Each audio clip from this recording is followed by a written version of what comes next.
We're gonna show you guys how to mix box mud right out of the box.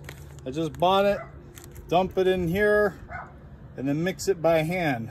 A lot of people have nice fancy mixing drills and all that, but we use a good old-fashioned potato masher when we're on the job because we don't have time to mess around with hooking up extension cords and stuff like that.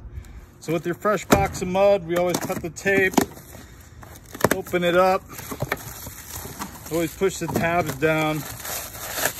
If I'm dumping it, sometimes people like to mix the mud right in the box if they don't have a bucket, which is fine until you break the plastic and it makes a mess. But when I dump into the bucket, I like to fold the tabs down of the box and pull the plastic nice and tight, and then I just dump in. Sometimes you got to be careful though. If you have mud already in the bucket or water, it'll splash back at you. So you want to pour it in nice and slow. You get all the mud, everything involved. You always want to keep fresh water whenever you're mixing mud. You don't want to use dirty water. It's nice, fresh, clean water. What I like to do is, do 1, 2, 3 spongefuls, and that'll give you the consistency of first coat mud. Mix it up nice and good. You want to just put a little bit of power behind it and mix it up till you get a nice creamy mud.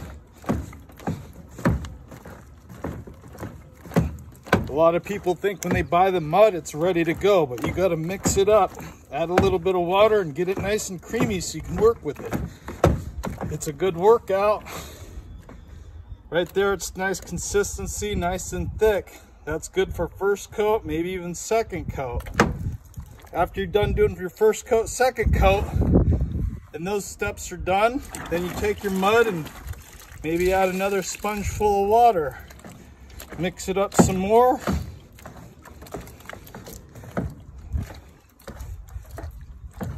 And then you see how thick it is. This still needs, so I add another sponge of water, and then I'll keep mixing it. Then you just keep mixing it and mixing it till you get it nice and creamy. There's no more water in it.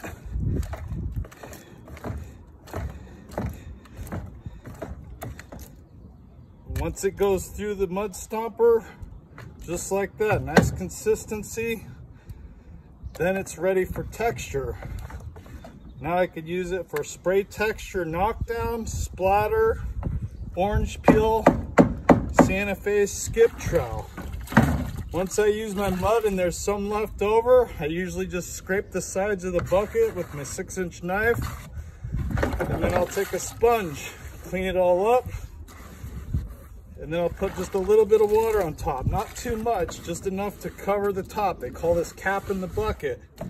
Then you get a nice lid, and you're sealed up. Now your mud's good for a while. And that's basically how you mix a box of mud right out of the box. This is the mud I use. It's a local mud. It's a good mud. There's other types. They're pretty much all the same. You have to add water and you have to mix them up. Not too much water. I just start with a sponge here and a sponge full there, and you just mix it up so you can work with the mud. And that's pretty much it. Thank you.